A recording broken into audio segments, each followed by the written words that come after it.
Simposium 7 ini akan dipandu oleh moderator yang terhormat Dr. Rarsari Surarso, spesialis jantung pembuluh darah konsultan. Berikut CV singkat dari Dr. Rarsari.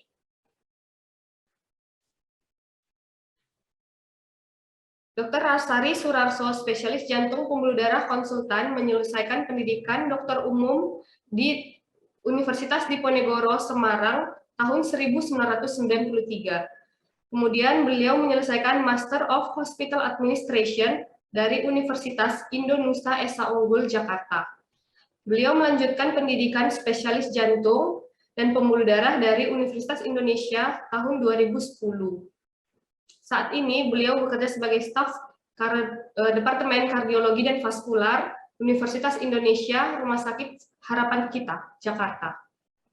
Baiklah, untuk mempersingkat waktu kepada Dr. Rarsari, saya persilahkan dengan hormat.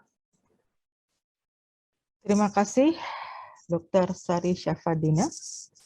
Assalamualaikum warahmatullahi wabarakatuh kepada para peserta, kepada para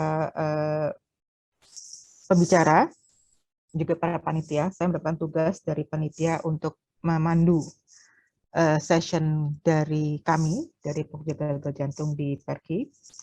Jadi ada dua pembicara yang kita udah tahu lah ya, sepak terjangnya beliau berdua ini di gagal jantung. Saya akan perkenalkan dulu dari yang pertama, Dr. Siti Alkanauli. Saya bisa minta CV-nya.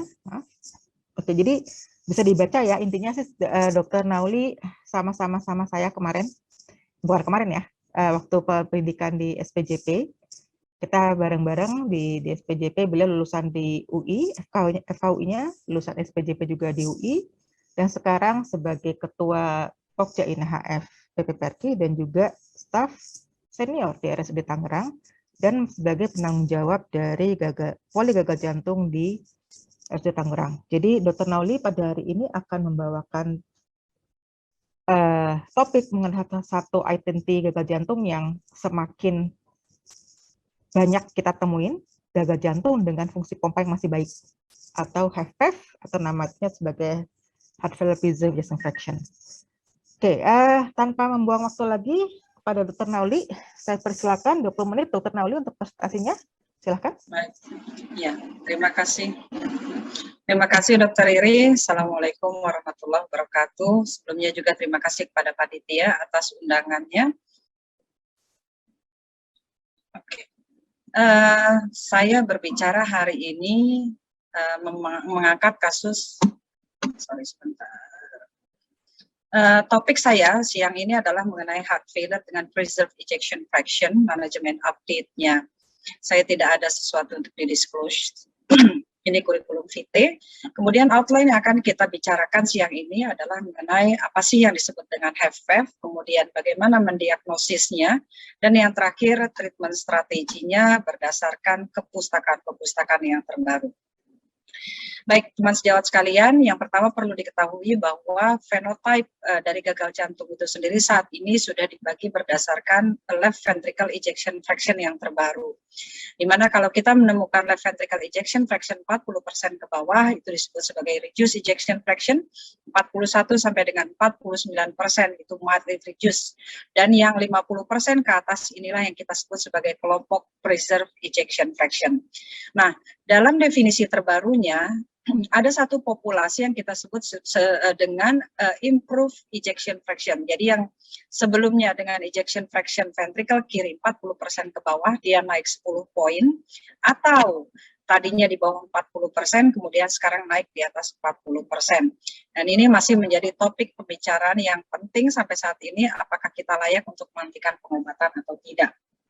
Nah, mengenai HFpEF sendiri, yang harus kita pahami bersama, dia harus memenuhi kriteria 5 kriteria ini. Yang pertama adalah harus ada sign and symptom dari heart failure, baik itu bentuknya dyspnea, exercise intolerance, ataupun bisa yang lebih berat sampai dengan ke fluid retention. dan disertai dengan left ventricle ejection fraction yang preserved.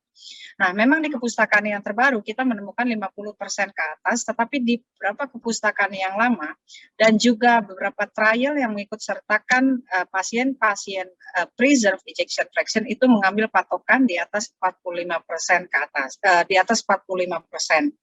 Dan harus disertai juga dengan adanya tanda-tanda peningkatan left ventricle filling pressure, baik itu pada waktu istirahat ataupun pada waktu exercise.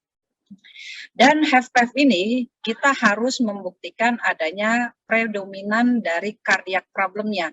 Jadi bukan masalah extra cardiac problem seperti masalah perikard ataupun masalah seperti anemia ataupun chronic kidney disease, meskipun keduanya dapat terjadi secara konkomitan, jadi dapat terjadi bersamaan.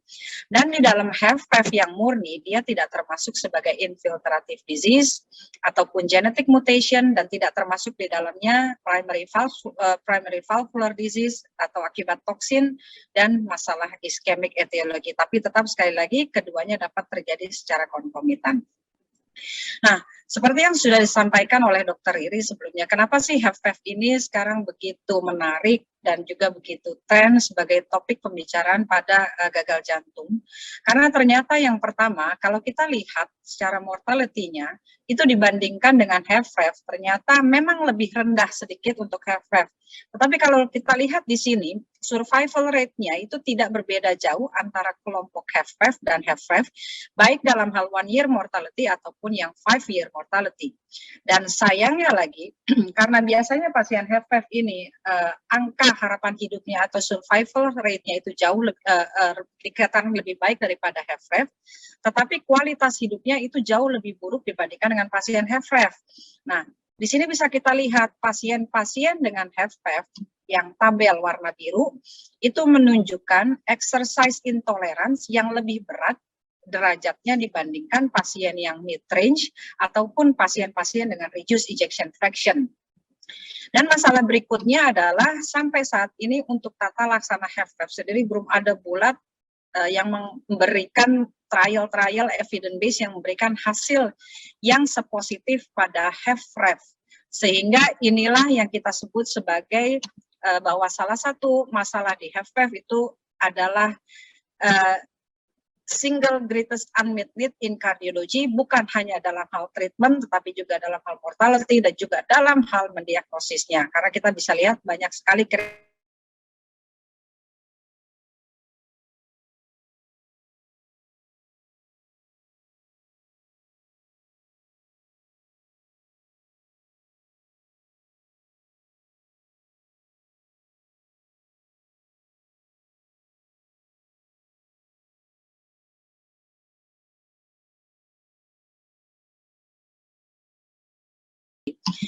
Adapun timbulnya komorbid di sini hanya sebagai pencetus saja yang kemudian menimbulkan gambaran HFrEF yang berat. Tetapi kalau pada HFpEF itu sebaliknya. Adapun yang terjadi permasalahannya adalah di perifer dulu, jadi timbul inflamasi ataupun endothelial dysfunction oleh sebab apapun yang kemudian dia menyebabkan secondary myocardial injury. Nah, inilah masalahnya. Kemudian kita lihat pada HFpEF saat ini karena dia merupakan secondary myocardial injury dan juga ada peripheral insult duluan yang mendahului myocardial injury tersebut, maka kompleksivitas dari HFpEF dan patofisiologi serta komplikasinya itu jauh lebih banyak dibandingkan dengan pasien HFrEF. Jadi dia bisa bermasalah ke lung, kemudian ke liver, kemudian ke adiposity, ke kidney, dan ke beberapa jaringan otot. Dan inilah biasanya profil pasien HFpEF yang kita temukan biasanya dengan metabolic syndrome yang nyata. Nah, tetapi jangan lupa bahwa HFpEF dan HFrEF itu memiliki spektrum perjalanan yang mirip, di mana pada waktu awalnya memang hanya terjadi remodeling saja, tetapi dengan seiring waktu dan seiring perjalanan dari lamanya komorbid yang ada pada pasien, maka lama-kelamaan dia bisa menjadi advanced stage, di mana end diastolic volume dari ventricle kiri itu lama-lama akan membesar. Dan komplikasi yang ditimbulkan pun mirip seperti HFrEF, di mana dapat timbul bukan hanya pump dysfunction, dalam hal ini myocardial pump dysfunction, tapi juga underutilized dari myocardial energy, disfungsi dari valvular, aritmia, sampai dengan yang thromboembolism. Nah, oleh karena itu dalam menata laksana pasien dengan HFpEF, kita juga bisa melihat yang pertama pasien risk factor, kemudian comorbidity, dan kemudian kita melakukan satu yang disebut sebagai disease modifier dengan melihat tahapan mana yang sudah dilalui oleh pasien. Ini dengan melihat dari perangai miokardnya itu sendiri, apakah dia sudah mencapai tahap remodeling concentric hypertrophy, eccentric hypertrophy, ataupun keduanya. Dimana nanti ini penting sekali ketika kita melakukan secondary prevention, jangan sampai timbul menjadi advanced stage atau yang symptomatic heart failure. Nah, untuk menegakkan diagnosis HFpEF, biasa kita menggunakan physical examination, kemudian ada beberapa biomarker, salah satunya adalah BNP atau NT-proBNP. Tetapi yang harus kita ingat adalah ini bukan diagnosis of exclusive. Jadi kalau BNP-nya negatif, bukan berarti pasiennya bukan HFpEF. Tapi ingat, karena dalam kelompok pasien tertentu itu ada yang disebut sebagai BNP deficiency syndrome, yang justru onset dari HFpEF-nya semakin cepat dan makin susah biasanya untuk diobati. Yang ketiga adalah diagnostic tool-nya yang utama dengan echocardiografi, baik itu pada waktu resting ataupun exercise, invasive hemodynamic evaluation, coronary evaluation, dan yang terakhir adalah dengan cardiac MRI.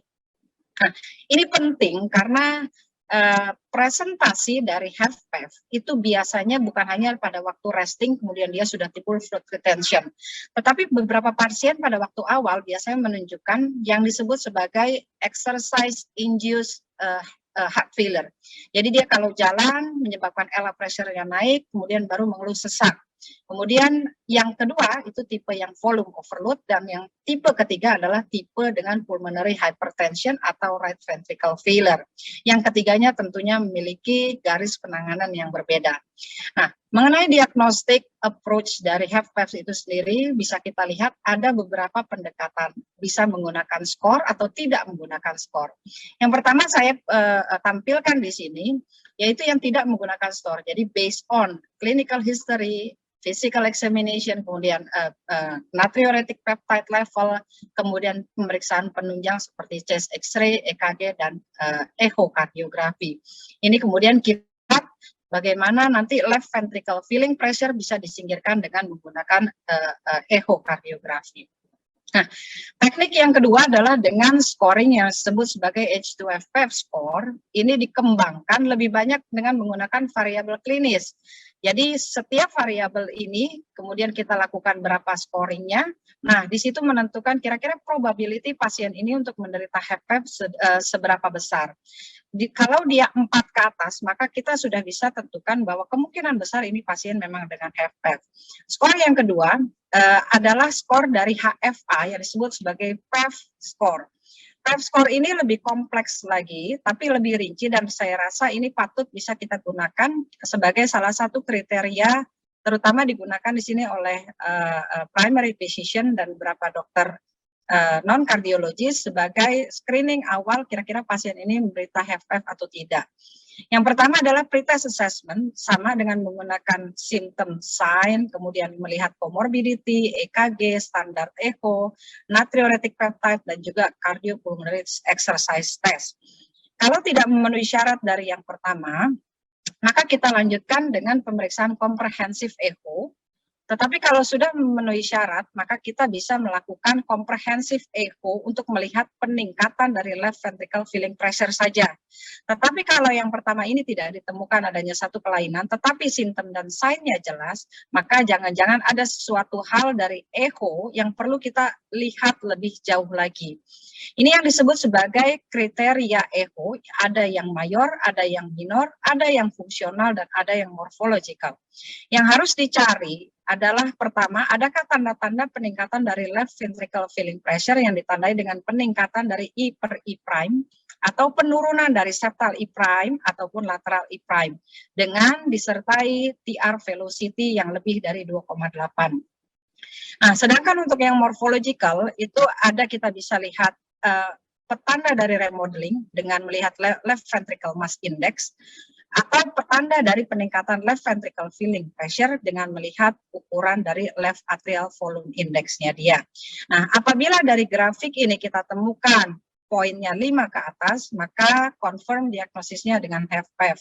Tetapi kalau kita temukan di bawah 5 scoringnya, maka kita harus melakukan diastolic stress test atau bisa jump into invasive hemodynamic measurement, tergantung dari ketersediaan di tempat dan juga kemampuan yang bisa pasien kerjakan. Jadi kalau pasiennya tidak mampu melakukan exercise, saya rasa invasive hemodynamic measurement lebih kita utamakan. Nah, apa yang kita kerjakan dengan melakukan stress test echo untuk mencari adakah tanda-tanda peningkatan dari left ventricle filling pressure yang ditandai dengan I per I prime 15 ke atas dengan atau tanpa peningkatan dari TR velocity yang tadinya 2,9 menjadi di atas 3,4. Kalau ini iya ada, maka confirm HFpEF. Kalau tidak ada, kita jump into invasive hemodynamic measurement untuk lebih memastikan berapa pulmonary capillary wedge pressure dari pasien kita tersebut. Nah, adapun nanti beberapa kepustakaan itu mengambil nilai yang agak berbeda. Tidak apa, ini hanya masalah sensitivitas dan spesifisitas saja, tetapi tetap bisa dipakai. Dan final step yang harus kita lakukan tentunya mencari final etiology, karena sekali lagi HFpEF ini adalah fenotype seperti keranjang sampah yang sangat banyak sekali DD-nya. Oleh karena itu kita harus berhati-hati, jangan langsung puas dengan mengetahui HFpEF tanpa mencari etiologinya. Etiologinya ada banyak, bisa dilakukan secara pemeriksaan dasar seperti ergometri ataupun pemeriksaan yang lebih canggih dengan melakukan cardiac MRI. Jadi disimpulkan dari 3 pendekatan tersebut, baiknya adalah pasien dengan sign and symptom dari heart failure, kalau kita tidak menemukan tanda-tanda misalnya CKD ataupun anemia, think about HFpEF diagnosis dulu sampai terbukti bukan. Kemudian lihat echo clues-nya sendiri untuk membuktikan adakah sesuatu yang menarik yang tidak bisa dilihat orang, tapi kita bisa menentukan, oh ini kemungkinan besar dari sini HFpEF-nya. Kalau tidak bisa juga dengan resting echo, lakukan provokasi dari simptom, baik itu dengan exercise ataupun apa yang dikeluhkan oleh pasien sehingga dia bisa mencetuskan keluhan yang biasanya sehari-hari dirasakan. Dan pada kasus tertentu lakukan right heart catheterization untuk lebih pasti lagi melihat berapa pulmonary capillary wedge pressure dari pasien. Oke, kita lanjutkan dengan treatment strategi. Inilah yang masih menjadi masalah sampai saat ini untuk pasien-pasien dengan HFpEF. Kalau dari ACC/AHA guideline di 2017, kita tidak bisa melihat level of evidence 1A seperti yang HFrEF untuk obat-obatan. Tetapi di sini mereka masih dalam tahap level 1C, 2A, dan 2B. Adapun yang level 1C itu adalah penggunaan diuretik untuk merelief simptom pada pasien-pasien yang memang over volume. Jadi hanya diberikan yang over volume. Tapi ingat sekali lagi, pasien dengan HFpEF, kalau kita keringkan seperti pasien pada HFrEF, itu kadang-kadang bisa jadi masalah. Karena sekali lagi, intra left ventricle, jadi lumennya sendiri itu kadang sudah mengecil, sehingga kalau kita berikan diuretik terlalu besar, dia tidak ada preload yang cukup baik, sehingga tidak ada yang dikeluarkan dari left ventricle-nya. Nah ini juga memberikan masalah untuk pasien. Nah, kemudian terapi lain yang mungkin masih bisa digunakan, tetapi berdasarkan evidence base-nya pada kelompok populasi tertentu adalah menggunakan MRA atau mineral reseptor antagonis pada pasien-pasien dengan GFR yang masih bagus di atas 30 dengan kalium yang di bawah 5. Dan lebihnya adalah ARB, itu untuk menurunkan heart failure hospitalization meskipun trialnya tidak menunjukkan signifikansi yang lebih baik dalam hal menurunkan mortalitas. Tetapi bisa digunakan terutama pada pasien-pasien dengan hypertension. Adapun di sini rekomendasi lain itu berdasarkan dari komorbid yang dimiliki oleh pasien. Jadi kalau dia memiliki hypertension diobatin, kemudian ada masalah coronary artery disease juga dibuka, kemudian ada masalah dengan atrial fibrilasi juga diatasi atrial fibrilasinya sesuai dengan guideline yang ada. Nah, sementara dari ESC 2021 itu tidak berbeda jauh. Di sini mereka tetap hanya mengajukan diuretik sebagai level of evidence kelas 1C pada pasien dengan volume overload. Nah, yang dimasukkan di ESC 2021 yang terbaru adalah penggunaan SGLT2 inhibitor sebagai salah satu treatment HFpEF pada pasien dengan diabetes mellitus. Adapun yang lain bersifat sebagai comorbidity control. Nah, kenapa ini Dr. penting? Nauli, Ya. maaf 3 menit lagi dok ya. Ya, terima kasih Dr. Riri. Nah, mengapa ini penting? Karena ternyata pada waktu kita menangani HFpEF, semakin banyak keterlibatan dari miokardial, ternyata semakin baik responnya terhadap obat-obat yang sifatnya sebagai neurohumoral blocker. Nah, inilah kita lihat pada kelompok-kelompok trial dari yang ada, yaitu pertama, dari Charm Preserve yang menggunakan ARB, kemudian TopCat, ini menggunakan MRA, itu ternyata pada kelompok left ventricle ejection fraction yang di bawah 55% itu memiliki hasil yang lebih positif dibandingkan pasien-pasien yang dengan ejection fraction di atas 55%. Nah, kita lihat trial yang terbaru, yaitu dengan ARNI, yaitu dari Paragon HF trial, yang menunjukkan tidak ada signifikansi dengan pemberian ARNI dibandingkan dengan ARB golongan valsartan dalam hal penurunan CV death dan juga total heart failure hospitalization. Tetapi kalau kita bedah lebih lanjut, ternyata pasien dengan jenis kelamin perempuan, kemudian dengan left ventricle ejection fraction 57% ke bawah, dibesarkan lagi di sini, itu memiliki kemaknaan dalam hal primary endpoint yang lebih baik jika dibandingkan dengan berdasarkan subgrup yang lain. Kemudian yang kedua adalah CHARM program penggunaan kandesartan. Kalau kita lihat garisnya, pasien dengan 50% ke bawah itu memberikan respon yang positif dalam hal CV death dan penurunan heart failure hospitalization dibandingkan dengan pasien yang memiliki ejection fraction yang lebih baik. Begitu juga dengan penggunaan MRA dari TopCat study pada batas 55% ke atas itu tidak menunjukkan signifikansi dalam hal penurunan cardiovascular death dan juga heart failure hospitalization pada pasien HFpEF. Nah, bagaimana dengan trial beta blocker? Trial beta blocker juga ternyata memiliki keterbatasan bahwa 50% ke bawah pada left ventricle ejection fraction 50% ke bawah dia menunjukkan signifikansi yang lebih baik dibandingkan kalau kita berikan pada left ventricle ejection fraction 50% ke atas dalam hal penurunan CV death dan hospitalization. Dan yang terakhir adalah Emperor Prism study yang menggunakan obat golongan empagliflozin dengan dibandingkan dengan placebo. Ternyata di sini obat SGLT2 inhibitors ini mampu menurunkan CV death dan juga heart failure hospitalization pada pasien-pasien dengan HFpEF. Tetapi tentunya kalau kita lihat lebih dalam lagi, ternyata CV death itu diturunkan lebih banyak akibat penurunan angka dari heart failure hospitalization. Nah, ini masih kita tunggu di guideline berikutnya karena kita masih melihat trial SGLT2 yang lain dalam hal penurunan angka mortalitas pada HFpEF. Nah, adapun yang lain yang tidak boleh kita lupakan adalah non-cardiac comorbid. Kalau ada COPD ditanganin, anemia ditangani, chronic kidney disease juga diobati secara baik, dan diabetes mellitus juga ditangani secara baik. Nah, yang terbaru adalah dengan menggunakan interatrial device, yaitu dengan menggunakan, kita membuat seperti ASD pada interatrial septumnya yang ditujukan untuk menurunkan left atrial pressure. Nah, diharapkan dengan KP/QS ratio antara 1,2 dan 1,3 ini memberikan kemaknaan dalam hal penurunan LA pressure, tapi tanpa menyebabkan over volume ke pulmonal akibat kita membuka interatrial septum ini. Nah, trial ini cukup efektif dalam hal menurunkan NIHA functional class, tapi tidak menurunkan mortalitas ataupun heart failure hospitalization. Nah, ini pesan terakhir saya. Ingat bahwa setiap pasien sesak belum tentu pasien kardio, tapi hati-hati pada pasien dengan left ventricle ejection yang normal, belum tentu bahwa itu bukan pasien heart failure. Jadi buktikan sampai terbukti tidak. Kemudian kalau Anda ragu, lakukan provokasi simptom, baru lakukan phenotype dari HFpEF yang dimiliki oleh pasien dan treat berdasarkan simptom dan sign yang ada. Terima kasih. Assalamualaikum warahmatullahi wabarakatuh.